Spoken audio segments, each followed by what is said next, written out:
یہ سفارتکاری، یہ فیسیلیٹیشن یا میڈیشن جو امریکہ نے کہا کہ پاکستان کر رہا تھا میڈیشن، تو پاکستان ہیز ڈیلیورڈ انشاءاللہ. جو ہے ٹھیک ہے کہ ابھی جب مذاکرات شروع ہوں گے تو پاکستان کا جو مین جو دیکھیں فیسیلیٹیٹر کے طور پہ یا میڈیٹر کے طور پہ بھی آپ کہیں کہ وہ کام یہ ہوتا ہے نا کہ آپ ان کو جنگ کے میدان سے پلٹ کر مذاکرات کی میز پہ لے آئیں اور اس کے بعد معاونت کریں.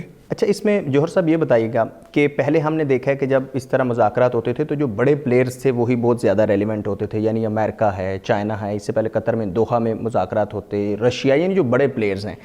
تو اگر آپ سفارتکاری کے اینگل سے نظر سے دیکھیں تو پاکستان نے یہ جو رول پلے کیا، ایک طرف تو پاکستان کے لیے اپرچونٹی بھی تھی، لیکن اس کے ساتھ ساتھ ظاہر دونوں طرف اگریشن تھا، ایران کی طرف بھی امریکہ کی طرف بھی، تو ایک بہت بڑی ذمہ داری بھی تھی، کیونکہ اس میں اس ڈائلاگس کے دوران کوئی ہلکا سا بھی سمجھیں کہ کسی قسم کا جو ہے نا وہ رسک جو ہے یا کسی کے اوپر بھی جو ہے وہ گر سکتا تھا اس کا ملبہ. تو اس کو آپ کیسے دیکھتے ہیں کہ پاکستان کیا اب انٹرنیشنلی بڑے پلیئرز میں صرف یہاں تک اس ایونٹ تک محدود رہے گا، یا آئندہ بھی اب پاکستان ایک ایسے ٹریک پر آ گیا کہ جہاں بڑے پلیئر بھاگ رہے ہیں وہاں پاکستان بھی اب اس ریس میں؟ دیکھیں جیو اسٹریٹجیکلی جو ہے پاکستان میجر پلیئر رہا بھی ہے ماضی میں، اور ابھی بھی جیو اسٹریٹجیکلی پاکستان ایک میجر پلیئر ہے. اور اگر آپ ڈپلومسی کے حوالے سے بات کریں تو پاکستان تو اس وقت ایک بڑا پلیئر ہے، اس میں تو کوئی شک ہی نہیں ہونا چاہیے. آپ دیکھیں ایک طرف دنیا کی سپر پاور ہے، ایک طرف ایران ہے جو اس خطے کی ایک میجر پاور ہے، اور ایک طرف خلیجی ممالک ہیں جو بہت ہی عام ہے، نہ صرف مشرق وسطیٰ کے حوالے سے بلکہ پوری دنیا کے حوالے سے، کیونکہ دیکھیں پوری دنیا کا جو تیل اور گیس اور فرٹیلائزرز اور بے شمار چیزیں اور وہاں سے آتی ہیں. تو اور پھر دیکھیں کتنی بڑی ایکسپیٹریٹ کمیونٹیز ہیں وہاں پہ. ایون پاکستان کے حوالے سے بات کریں تو آپ پاکستان کی کتنی بڑی جو ہماری جو باہر ڈیاسپورا ہے وہ وہاں پہ ہے. تو دیکھ اس میں اب تو اس سچویشن میں پاکستان کا جو ہے سب سے زیادہ جو ہے پیوٹل کردار، جس کو میں کہتا ہوں کہ کی پلیئر ہے پاکستان ڈپلومسی میں، تو یہ کوئی ایک معمولی بات نہیں ہے. اور یہ اس چیز کی جو ہے نا اس چیز کو تقویت دیتی ہے جو پاکستان اس سے پہلے بھی کرتا رہا، اور یہ ہے کہ پاکستان ایک نیٹ سٹیبلائزر ہے. پاکستان دنیا کی امن و سلامتی میں ایک بڑا معاون ہے، اور ہندوستان جو پاکستان کے اس رول کو اور پاکستان کے اس امیج کو ٹارنش کرنے کی کوشش کرتا رہا ہے، وہ باوجود کوشش کے ناکام ہوا ہے. اور پوری دنیا پاکستان کو اب ایک میجر پلیئر کے طور پہ دیکھ رہی ہے. ایک میجر پلیئر کس حوالے سے؟ Not for war but for peace. As a net security provider تو پاکستان کو دیکھا ہی جا رہا تھا، اب اس کو as a peace maker, as a net stabiliser, net regional stabiliser, بلکہ ان سم ویز ورلڈ اسٹیبلائزر. کیوں؟ کیونکہ اس کرائسس سے تو پوری دنیا افیکٹڈ ہے.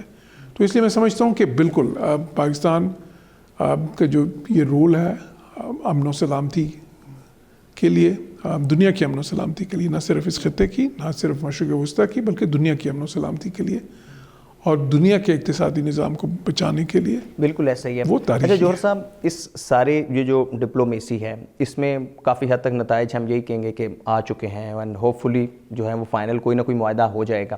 اس میں ہم نے پوری دنیا کو تو بچایا، ایران کو بچایا، امریکہ کو، ان دونوں کو ہم ٹیبل ٹاک پہ لے کر آئے. خلیجی ممالک بھی کہیں نہ کہیں جو ہیں وہ ہم نے ان کو بچایا.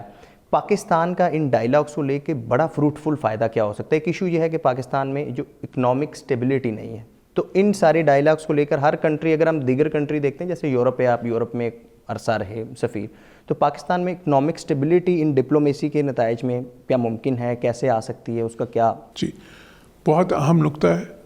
اور دیکھیں میں اس پہ بارہا کہہ چکا ہوں، بلکہ میں اس وقت سے یہ بات کر رہا ہوں جبکہ یہ باقی اتنی زیادہ یہ بات نہیں ہوتی تھی، یہ شاید ڈسکشن کا حصہ ہی نہیں تھی اس وقت.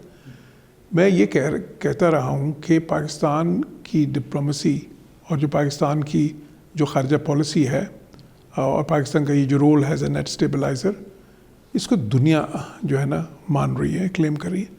لیکن ہماری ڈپلومیسی کا اصل ٹیسٹ یہ آئے گا کہ ہم جو یہ اپنا اس وقت یہ جو ڈپلومیسی میں جو ہم نے ایک پروفائل بنایا ہے، جو اسٹریٹجک لحاظ سے ایک پروفائل بنایا ہے، ہم اس کو کس طرح ٹرانسلیٹ کرتے ہیں into economic partnerships, into economic dividends,